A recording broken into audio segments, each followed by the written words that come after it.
नमस्कार दोस्तों, मैं हृदय मिश्रा आप सभी का स्वागत करता हूं डिकोड एग्जाम के इस आर्टिकल प्रोग्राम में। कैसे हैं आप सभी लोग? आई होप आप सभी लोग अच्छे होंगे और अपनी पढ़ाई को बहुत ही बेहतर ढंग से कर रहे होंगे। देखिए, इस समय एक बहुत बड़ा मुद्दा जो है चर्चाओं में है और चर्चाओं में रहने के बहुत सारे कारण हैं। हालांकि ये जो मुद्दा चर्चाओं में है, ये मुद्दा बेसिकली कोई नया नहीं है, बल्कि इसकी चर्चा काफी समय से चल रही थी और इस पर जो अभी हाल ही में कैबिनेट द्वारा मंजूरी प्रदान कर दी गई है। और आप कहेंगे कि सर ये मुद्दा क्या है, तो थंबनेल में आप लोग देख पा रहे होंगे कि मुद्दा क्या है। मुद्दा है एक राष्ट्र एक चुनाव, यानी कि वन नेशन वन इलेक्शन। और अभी इस पर हाल ही में स्वतंत्रता दिवस पर प्रधानमंत्री नरेंद्र मोदी जी ने इसके बारे में चर्चाएं की थी और यह चर्चा बेसिकली बहुत टाइम पहले से चल रही है।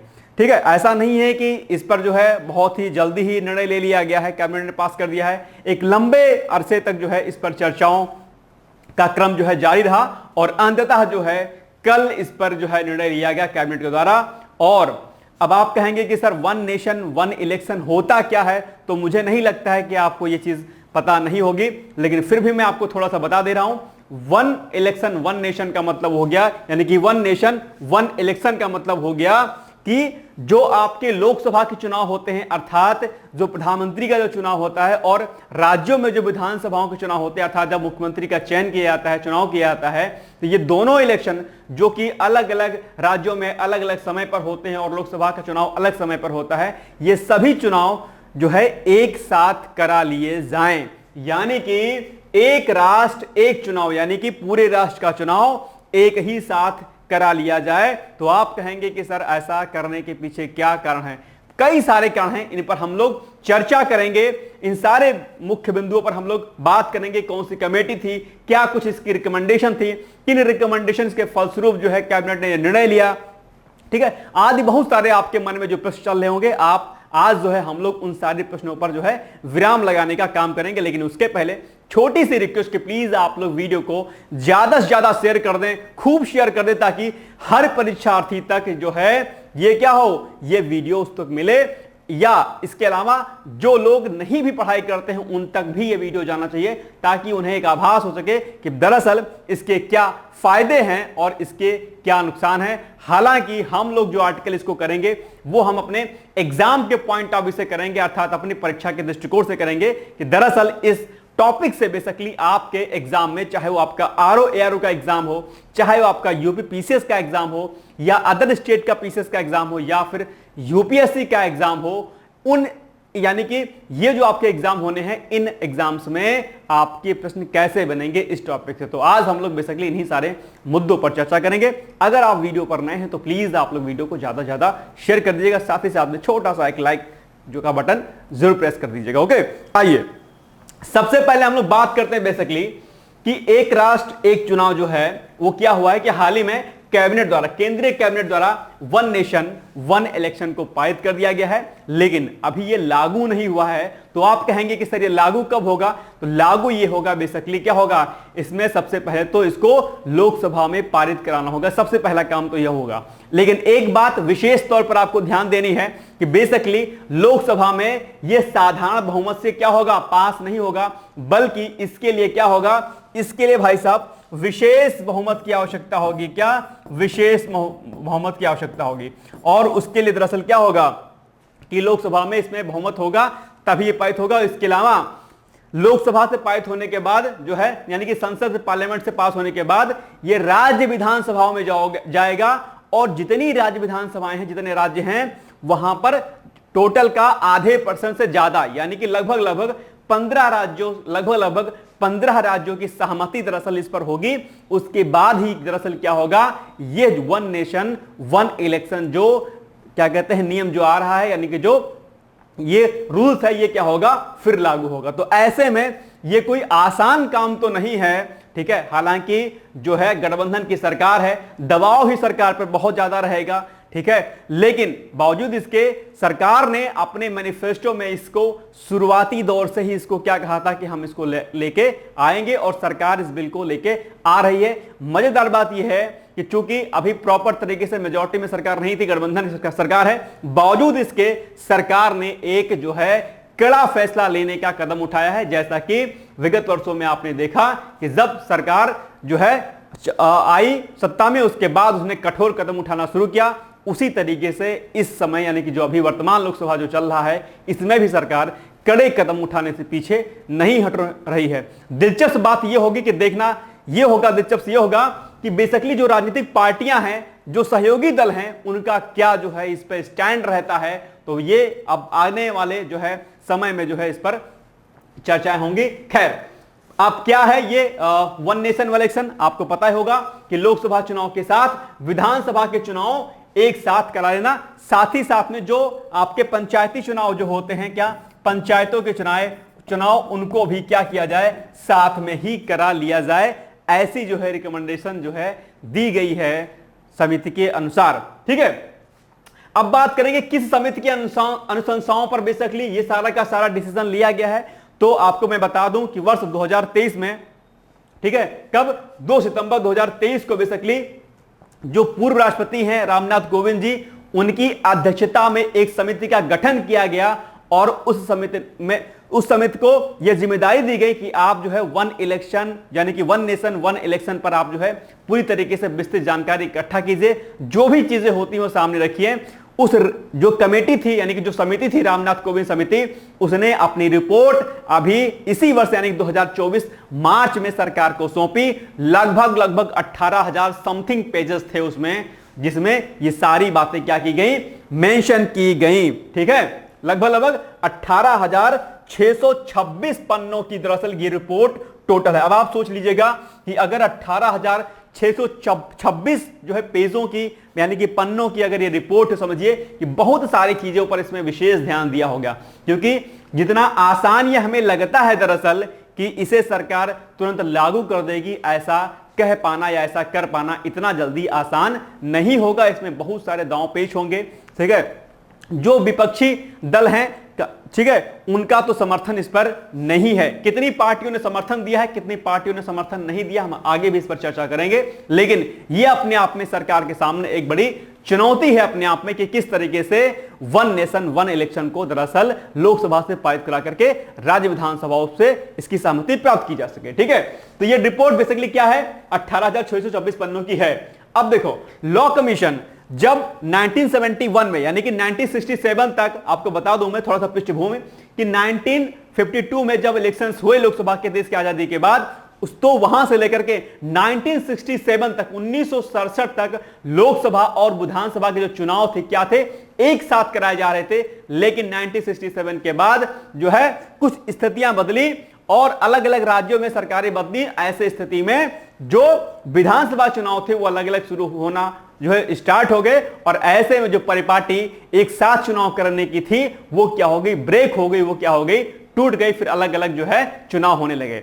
और इस पर जब क्या कहते हैं कमेटियां बनी कि क्या ये सही है क्या नहीं सही है, लॉ कमीशन ने अपनी बार बार रिकमेंडेशन दी कि भाई ऐसा है जो है ये लोकसभा और विधानसभाओं के चुनाव कराया जाना कहीं भी किसी भी तरीके से तर्कसंगत नहीं है। अर्थात इसमें जो है समय के साथ, संसाधन के साथ बहुत सारी चीजों का क्या होता है, लॉस होता है। और पूरा सरकारी तंत्र से लेकर के जो भी मीडिया होता है, कोई भी तंत्र होता है, ये अपने आप में क्या रहता है, हर साल जो है कहीं ना कहीं बिजी रहता है। ऐसे में विकासात्मक जो कार्य होते हैं कहीं ना कहीं क्या होते हैं, वो पीछे रह जाते हैं, वो छूट जाते हैं।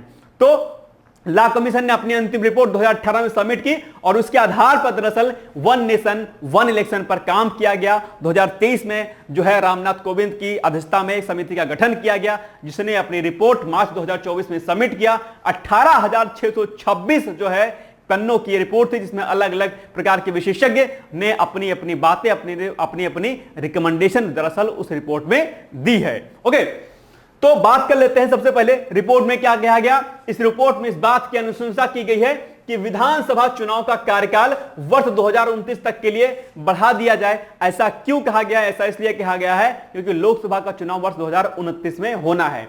तो सिंपल सी बात है कि अगर वर्ष 2029 में लोकसभा चुनाव के साथ में विधानसभा चुनाव को कराना है तो सिंपल सी बात है, दो ही तरीके बचते हैं आपके पास। पहला तरीका यह कि जो अभी हाल ही में जिन राज्यों में विधानसभा चुनाव होने हैं, उन राज्य विधानसभा चुनाव को क्या किया जाए, उनका जो कार्यकाल है 2029 तक के लिए बढ़ा दिया जाए। एक, लेकिन इसमें पेच अड़ेगा क्योंकि विपक्षी दल इसमें क्या करेंगे, विरोध बहुत भयंकर वाला करेंगे। दूसरा सॉल्यूशन क्या है कि अगर अभी जिन हाल ही में जैसे उत्तर प्रदेश हो गया, हरियाणा हो गया, अन्य कुछ राज्य हो गए जहां पर इलेक्शन होना है, उनके लिए जरूरी हो जाता है कि इनके चुनाव को जो है मतलब इनके कार्यकाल को न बढ़ाते हुए क्या किया जाए कि इनके कार्यकाल मतलब कार्यकाल को खत्म करते हुए यानी कि जो भी चुनाव होने हैं चुनाव करा लिया जाए। लेकिन जो जब नया जो कोई पार्टी चुन के आए तो बेसिकली वो 5 साल तक के लिए ना हो बल्कि वो 2029 तक के लिए हो। एग्जाम्पल के लिए, फॉर एग्जाम्पल, यदि किसी राज्य का इलेक्शन कब होना है, किसी राज्य का इलेक्शन 2025 में होना या 26 में मान लीजिए फॉर एग्जाम्पल कोई राज्य विधानसभा है, बात को समझिएगा दरअसल ध्यान से, ठीक है, कोई भी राज्य विधानसभा है और राज्य विधानसभा का जो इलेक्शन है माना कि कब तक होना है, 2026 में होना है, ठीक है, 2026 में होना है। अब देखो, और लोकसभा का चुनाव कब होना है भाई साहब, लोकसभा का जो चुनाव होना है लोकसभा का, ठीक है, वो होना है 2029 में। अब देखो, अगर राज्य विधानसभा का चुनाव 2026 में हो गया तो 6-5-11 2031 में जाएगा, ये क्या 2031 में होगा, ठीक है। अब 2031 में भैया 2029 में तो लोकसभा का चुनाव है, फिर ये 2031 तक के लिए क्या होगा, बढ़ जाएगा। तो सॉल्यूशन क्या है इसका कि अगर किसी जो है क्या कहते हैं, अगर किसी का चुनाव 2026 में हो रहा है विधानसभा का, तो ये जो पार्टी माना कि एक्स नाम की पार्टी जीत के सत्ता में आई तो ये इसे 2031 तक का कार्यकाल नहीं दिया जाएगा बल्कि इसका कार्यकाल वर्ष 2029 तक के लिए ही दिया जाएगा। ऐसा इसलिए किया जाएगा ताकि ये क्रम बिगड़े ना, यानी कि इस जो भी पार्टी एक्स नाम की बी नाम की जो पार्टी चुन के आएगी वो 5 साल के लिए ना रह करके बल्कि 26 और 3 29 लगभग 3 साल तक के लिए यानी कि 2029 तक के लिए ही रहेगी। तो ये रिकमेंडेशन हुई है। और दूसरा जो हमने आपको पहले बताया कि या तो जो भी अभी जिन राज्यों में इलेक्शन होने वाले हैं 26 में 27 में, उनको जो है क्या किया जाए, उनका कार्यकाल 2 साल 2.5 साल 3 साल बढ़ा दिया जाए, ऐसा हो सकता है। लेकिन ऐसे में जो पार्टियां हैं वो क्या करेंगी, विरोध ज्यादा करेंगे। मुझे लगता है शायद यही वाला जो है क्या कहते हैं होगा, क्योंकि इसमें क्या होगा, चुनाव भी हो जाएगा और शेष कार्यकाल के लिए अन्य पार्टियां भी जो है जनता के बीच में आ सकेंगे। तो ये रिकमेंडेशन दरअसल रिपोर्ट में दी गई है, कहा गया है, ठीक है। हालांकि मेन रिपोर्ट में क्या कहा गया है कि इनका कार्यकाल दरअसल 2029 तक के लिए बढ़ा दिया जाए। मेन रिकमेंडेशन ये है आपकी। इसके अलावा समिति ने कहा है कि जो इलेक्शंस होंगे एक साथ उनको 2 चरणों में कराया जाएगा। क्या 2 चरणों में, जो 2 चरण होंगे उसमें से जो आपका पहला चरण होगा, 2 चरण होंगे जिसमें से पहला जो चरण होगा उस पहले चरण में क्या होगा, लोकसभा का चुनाव होगा। किसका, लोकसभा का चुनाव और प्लस विधानसभा का चुनाव एक साथ में कराया जाएगा पहले चरण में, ठीक है, विधानसभा। अब देखो यहां पर एक मजेदार बात, ये क्या होगा, ये होगा आपका पहला चरण। क्या होगा, ये होगा आपका पहला चरण, ठीक है।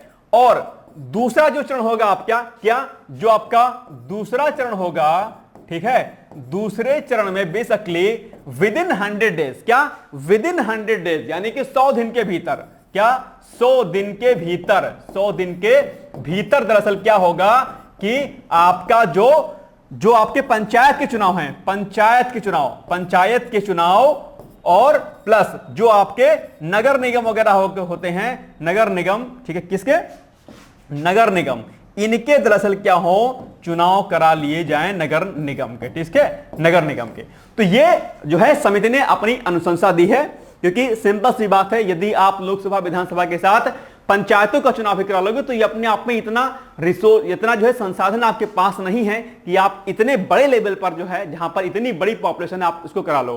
तो समिति ने क्या कहा कि पहले चरण में आप लोकसभा और विधानसभा के चुनाव करा लो और दूसरे चरण में क्या कर लो, दूसरे चरण में आप पंचायतों के साथ में नगर निगम वगैरह के चुनाव आप करा लीजिए। तो ये रिकमेंडेशन बेसिकली क्या है, समिति ने दिया है ताकि चीजें आसानी से हो सके। ओके, चलो आगे बढ़ते हैं हम।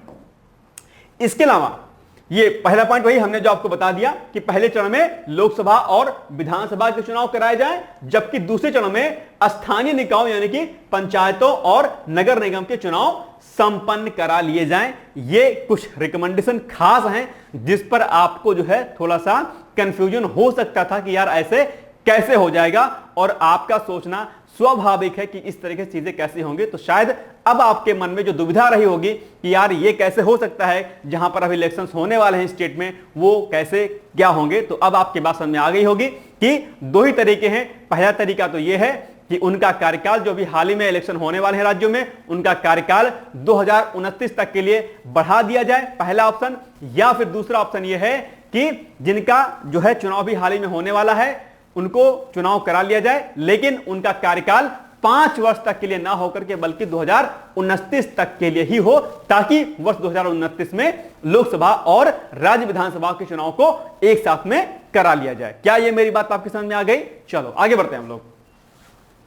अब देखो सबसे बड़ी बात कि कितनी राजनीतिक पार्टियों ने समर्थन दिया है, यह अपने आप में बड़ी बात है। अगर सरकार को कम पार्टियों ने समर्थन दिया होता तो शायद सरकार यह कदम अभी नहीं उठाती, लेकिन सरकार के फेवर में खास बात क्या आ गई कि लगभग कितनी 32 राजनीतिक पार्टियों ने सरकार को दरअसल वन नेशन वन इलेक्शन के लिए अपना समर्थन व्यक्त किया है। और यह अपने आप में क्या है, एक बहुत बड़ी जो है बात है, और जो है सरकार के लिए जो है थोड़ा सा क्या है पॉजिटिव पॉइंट था कि यार अगर 32 पार्टियों ने समर्थन दिया तो निश्चित तौर पर हम इसको जो है पास करा सकते हैं। एक बात। दूसरा, अंग्रेज की अगर हम बात करें, जबकि 15 जो राजनीतिक पार्टियां हैं ये इसके विरोध में हैं, और 15 राजनीतिक पार्टियों में कौन पार्टियां हो सकती हैं मुझे यहां पर कहने की आवश्यकता नहीं है, क्योंकि अगर पार्टियों का मैं नाम लूंगा तो शायद आप उसको जो है राजनीतिक मुद्दा बना सकते हैं। तो कौन से मुद्दे, कौन सी ऐसी राजनीतिक पार्टियां हैं, आप इसको समझिए कि जो भी फिलहाल विपक्षी पार्टियां हैं वर्तमान सरकार के,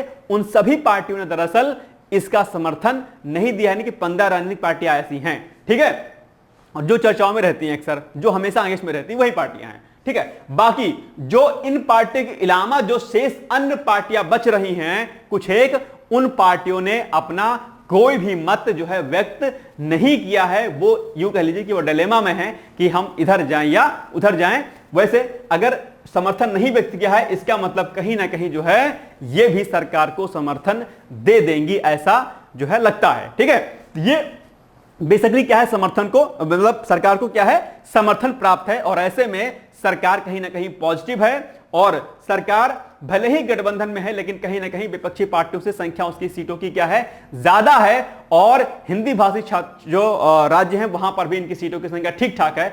ऐसे में मुझे नहीं लगता है कि ये कोई बहुत बड़ा पेंच आएगा, लेकिन कहीं ना कहीं दिक्कत तो है, इसमें इतना आसान तो ये काम है नहीं जितना हमें लगता है। ओके चलो, दूसरा, अब बात करते हैं कि भाई साहब संवैधानिक संशोधन करने पड़ेंगे, बहुत व्यापक स्तर पर संवैधानिक संशोधन करने पड़ेंगे, लेकिन मुख्य तौर पर जो संवैधानिक संशोधन 83 है, आर्टिकल 83 और आर्टिकल 172 में संशोधन किया जाएगा और नया अनुच्छेद जोड़ा जाएगा जिसके तहत दरअसल वन नेशन वन इलेक्शन के प्रावधान को सम्मिलित किया जाएगा। तो आपके जो है एग्जाम में बेसिकली ये आर्टिकल 83 एंड आर्टिकल 172 के बारे में पूछ सकता है। इस आर्टिकल को आप लोग घर जाकर के डिटेल्स में क्या करिएगा, पढ़ लीजिएगा। ओके चलो आगे बढ़ते हैं हम लोग।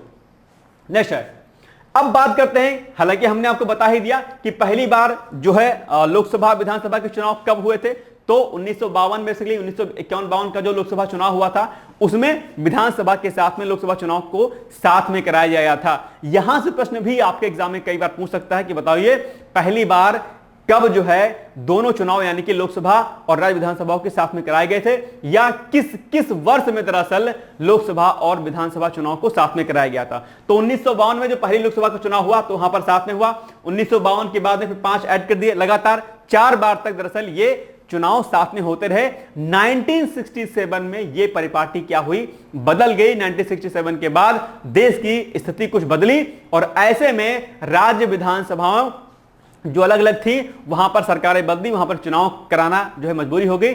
और उसके बाद फिर 1971 यानी कि वर्ष 1971 में जब लोकसभा का चुनाव हुआ, उस लोकसभा चुनाव में 1970 वाले में लोकसभा चुनाव के साथ विधानसभा चुनाव को अलग कराया गया, यानी कि उस समय ऐसा नहीं हो पाया। तो ये 1967 के बाद दरअसल ये जो परिपाटी साथ में चुनाव कराने की थी वो क्या हुई, बदल गई। यानी कि 1952 में हुआ, फिर 52-5 क्या 57 में साथ हुआ, 57 के बाद फिर 62 में हुआ, 62 के बाद फिर 67 में हुआ, लेकिन उसके बाद 67 के बाद से चीजें थोड़ा सा गड़बड़ा गई थी। ओके, तो ये भी आपको विशेष तौर पर ध्यान देनी है कि कब कब चुनाव साथ में हुए थे। आपके एग्जाम के लिए, आपके परीक्षा के दृष्टिकोण से दरअसल ये जो है टॉपिक क्या है, महत्वपूर्ण है। आइए आगे बढ़ते हैं हम लोग।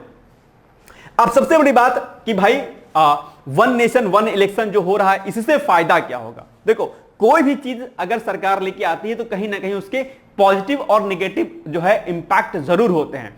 अगर सकारात्मक बातों की बात की जाए, क्योंकि नेगेटिव बातें पहले हम क्यों रखें, है ना, पहले हम अच्छी बातों पर विशेष तौर पर ध्यान दे लेते हैं।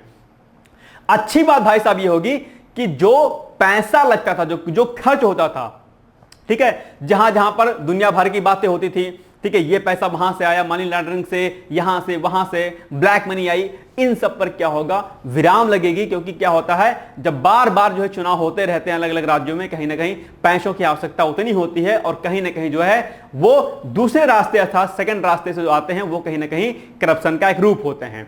ठीक है, तो ये जो एक बड़ा जो मुद्दा था पैसे वाला वो सॉल्व होगा, अर्थात लगभग अगर बात करते हैं तकरीबन 12,000 करोड़ रुपए तक जो है, जो खर्च है, चुनावी खर्च है, वो क्या हो जाएगा, कम हो जाएगा। हालांकि डेटा मुझे लगता है कम है, इससे ज्यादा जो है चीजें होंगी इसमें। ठीक है, दूसरा, चुनाव में लगने वाला समय कम होगा, जिससे राजनीतिक पार्टियां अन्य सामाजिक मुद्दों पर ध्यान दे पाएंगी। और नहीं तो क्या होता है भाई साहब, जब बार बार चुनाव होता रहता है तो राजनीतिक पार्टियां अपना आधे से ज्यादा काम तो किस पर ध्यान देती हैं, किसको अपने पार्टी में लाएं, किसको छोड़ें, क्या करें, किसके साथ गठबंधन करें। आधी जिंदगी उनकी इलेक्शन की इसी में बीत जाती है भाई साहब। ठीक है, गुलागर्द करने में, इनको उधर करना है, इनको इधर करना है, इनको ये करना है, ये इस जाति के हैं तो वो जाति के हैं। यानी कि कहीं ना कहीं जो जातिवादी राजनीति होती है, ठीक है, जो गुटबाजी होती है, गुटबाजी जो होती है, और जो हेर फेर होता है, ठीक है, जो दल बदल होता है, इन सभी चीजों पर भी विराम लगेगा यदि एक साथ में चुनाव होगा। कहीं ना कहीं कम तो प्रॉपर तरीके से नहीं हो जाएगा कि खत्म हो जाए, लेकिन हां, इस पर जो है कहीं ना कहीं विराम लग सकता है, थोड़ा सा कमी इसमें आ सकती है। दूसरा, मनी लॉन्ड्रिंग पर रोक लग जाएगी। एक व्यापक स्तर पर मनी लॉन्ड्रिंग होती है चुनाव के लिए, कहीं ना कहीं वो भी ब्रेक लगेगा। इसके अलावा प्रशासन विकासात्मक प्रक्रिया में पूर्ण रूप से भाग ले पाएगा। प्रशासन के साथ साथ अलग अलग कर्मचारी जो अधिकारी होती हैं, वो भी, उनका भी समय बचेगा भाई साहब। इसको छोटा सा एग्जांपल समझो, स्कूल्स के जो टीचर्स होते हैं, जो अलग अलग संस्थाओं में जो कार्यरत जो कर्मचारी होते हैं, उनकी कभी यहां चुनाव की ड्यूटी लग गई, कभी वहां चुनाव की ड्यूटी लग गई। शिक्षक लोग, प्राइमरी टीचर लोग तो बहुत परेशान रहते हैं। उन मतलब वो तो क्या है, उनके पास एक, सरकार के पास एक ऐसा जो है बॉल है उनके पास कि वो जिधर चाहे उसको उधर लुढ़का सकते हैं। प्राइमरी टीचर्स को तो सरकार यूं खेल समझती कि जिधर चाहा उधर लुढ़का दिया, कभी इलेक्शन में लगा दिया, कभी जनगणना में लगा दिया, कभी कोई स्वास्थ्य कार्यक्रम हो उधर लगा दिया। यानी कि जो शिक्षक शिक्षिका जिसका कार्य विद्यालय में पढ़ाना होता है, वो पूरे वर्ष किसी ना किसी प्रोग्राम या इलेक्शन ड्यूटी में फंसे रहते हैं। ये अपने आप में क्या है, एक बहुत ही गलत है, जो कि कहीं ना कहीं बच्चों के साथ कहीं ना कहीं क्या होता है, धोखा होता है। तो ये भी क्या होगी, कमी होगी। इसके अलावा जो प्रशासन चुनाव में लगा रहता है, जो एडमिनिस्ट्रेशन लगा रहता है, डीएम से लेकर एसपी से लेकर के अलग अलग जो भी अधिकारी होते हैं, वो भी क्या करेंगे, जो सरकार की नीतियां होंगी, जो सरकार की योजनाएं होंगी, उनको सही तरीके से इंप्लीमेंट कर पाने में सक्षम होंगे। क्योंकि एक बार चुनाव हो जाएगा, फिर वो जो है लगातार सरकार की योजनाओं को क्रियान्वित करेंगे। नहीं तो क्या होगा कि आज लोकसभा का चुनाव है तो भैया चलो बैलेट पेपर से लेकर दुनिया भर की दुनियादारी करो। दूसरा, कभी नगर निगम के चुनाव हो रहे हैं, कभी क्या कहते हैं नगर पालिका के हो रहे हैं, कभी कुछ हो रहा है, कभी कुछ हो रहा है, कभी प्रधानी का हो रहा है। ऐसे में ये जो समय प्रशासन का खर्च होता था इन सारी चीजों में, वो बचेगा, और प्रशासन दरअसल गांव के अंतिम व्यक्ति तक, भारत के अंतिम व्यक्ति तक पहुंचने का प्रयास करेगा, और सरकारी योजनाओं को सही रूप से क्रियान्वित अर्थात उनको इंप्लीमेंट कर पाने की जो है कोशिश करेगा। क्योंकि बहुत सारी योजनाएं ऐसी होती हैं कि प्रशासन के सही तरीके से कार्य ना कर पाने की वजह से, यानी कि गुड गवर्नेंस ना हो पाने की वजह से बहुत सारी सरकारी जो योजनाएं होती हैं वो अधर में लटक जाती हैं, वो सही रूप से जो है देश के अंतिम व्यक्ति तक, जो लाभार्थी होगा उसका, उस तक नहीं पहुंच पाती हैं। तो ऐसे में ये चीजें भी फायदेमंद होगी। इसके अलावा बार बार आचार संहिता ना लगने से सरकारी नौकरियों के नोटिफिकेशन में देरी नहीं होगी। देखो ये पॉइंट बहुत इंपॉर्टेंट है। अब न्यूज चैनल्स वाले भी इसको लिखेंगे नहीं इसको, है ना, ये सरकारी मुद्दा है, ठीक है। तो ये एक बहुत बड़ा इशू होता है। आप तैयारी कर रहे होंगे, कई बार हमें टेंशन हो जाती है कि यार इलेक्शन होने वाला है। देखो इलेक्शन होने वाला होता है तो दो चीजें होती हैं। पहले तो मन में लड्डू फूटता है। लड्डू क्या फूटता है कि यार इलेक्शन अगले साल होने वाला, वैकेंसी आएंगी, लेकिन आती नहीं है, तो ये सुगुफा भी छूट जाता है। दूसरा नुकसान इससे क्या होता है कि जब आचार संहिता लग जाती है तो कोई नया नोटिफिकेशन नहीं आता है, और सरकारें फिर बदलती हैं, उसकी नीतियां बदलती हैं, कुछ बहुत सारी चीजें होती हैं। कोई जो वैकेंसी आने वाली होती है लटक जाती है, कोई दूसरी आती है तो उसकी क्वालिफिकेशन चेंज हो जाती है।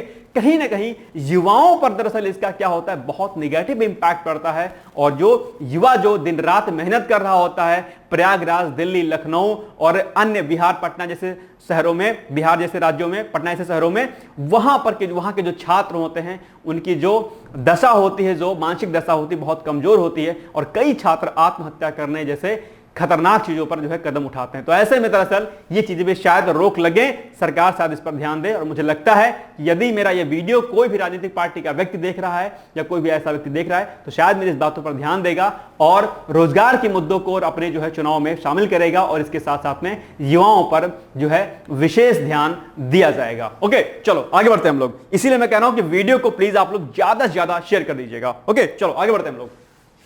अब बात करते हैं कि भाई साहब फायदा तो हो गया, बहुत सारा फायदा हो गया, नुकसान क्या होगा? तो नुकसान देखो बहुत बड़ा कोई होने वाला है नहीं। हाँ, एक बड़ा नुकसान ये होगा कि जो क्षेत्रीय मुद्दे होंगे वो कहीं ना कहीं कमजोर हो जाएंगे, क्योंकि जब पंचायत के चुनाव अलग मतलब होते हैं अलग अलग समय पे, राज्य विधानसभा के चुनाव अलग अलग समय पर होते हैं, तो सबकी प्राथमिकताएं अपनी अलग अलग होती हैं। कहीं ना कहीं क्षेत्रीय मुद्दों की जो है पकड़ जो होती है वो मजबूत रहती है, लेकिन जब इस तरीके से चीजें हो जाएंगी तो कहीं ना कहीं जो आपके क्षेत्रीय मुद्दे हैं थोड़ा सा कमजोर हो जाएंगे। हालांकि ऐसा हो ही जाएगा, ऐसा नहीं कहा जा सकता पूरी तरीके से, लेकिन कहीं जो संभावना व्यक्त की जा रही है वो कही जा रही है कि शायद क्षेत्रीय मुद्दे शायद क्या होंगे, कम हो जाएंगे, आप उसका असर कम हो जाएगा। दूसरा, राजनीतिक पार्टियों की दूरी जो है बढ़ेगी जनता से। अभी क्या होता है कि किसी ना किसी बहाने वो आपके गेट पर आते हैं, नॉक करते हैं गेट, भाई साहब वोट चाहिए। तो कहीं ना कहीं मजबूरी में सही, कुछ ना कुछ सही, किसी ना किसी वजह से आपके गेट तक आते हैं और आपके सामने हाथ जोड़ के खड़े होते हैं कि भाई माई बाप बचा लियो इस बार, मतलब जिता लियो इस बार। लेकिन अगर ये 5 साल में एक ही बार चुनाव होगा तो 5 साल के लिए क्या होंगे, 5 साल के लिए जो है मदमस्त हो जाएंगे। 5 साल के लिए कोई टेंशन नहीं, इलेक्शन हो गया, अब मिलेंगे फिर 5 साल बाद। ये अपने आप में भी एक जो चिंता का विषय रहेगा कि सरकारें, क्योंकि जानते हो एक बार जो सुंदर से भाई साहब जो कंघी करके आते हैं ना भाई विधायक साहब, ऐसे आएंगे आपके सामने, कैसे आएंगे, ऐसे आएंगे। देखो विधायक साहब बढ़िया से, सांसद साहब आएंगे जो होने वाले होंगे, बढ़िया से कंघी वंघी करके आएंगे। अरे भाई साहब बाल तो काले होते हैं यार, मेरे से तो लाल बाल कैसे बन जाता है, बार बार बाल काले होते हैं। नहीं, चलो ये हो गए भाई साहब कंघी वंघी करके बढ़िया से आ रहे हैं अपना, ठीक है, बाल काले होते हैं, अब तो बढ़िया बाल चश्मा उस्मा लगा के आएंगे, बढ़िया गए एकदम से आपसे मांगेंगे वोट दो भाई साहब, हम तुम्हारे यहाँ पे आएंगे, मुस्कुराते हुए बढ़िया से आएंगे, इलेक्शन में हमको वोट दो। आ गए भाई साहब, अभी आएंगे सामने, बहुत दयनीय दशा में रहेंगे आपके सामने कि यार जिता दो मुझे, ये कर दो। जैसे ही जीत जाएंगे भाई साहब, उसके बाद क्या होगा, फिर 5 साल तक नहीं आएंगे। क्यों नहीं आएंगे? क्योंकि एक बार कहीं ना कहीं जो मुद्दा था वो क्या होता है, उनका पूरा हो जाता है। ये अपने आप में चिंता वाली बात होगी। फिर जो आपके गेट पर आते हैं वो 5 साल के लिए फिर नहीं आएंगे, 5 साल के लिए। लेकिन जब बीच बीच में चुनाव होता रहता था तो ये भाई साहब आपके घर में बीच बीच में टपक पड़ते थे किसी ना किसी रूप में, आज ये होना है चुनाव, आज वो होना है।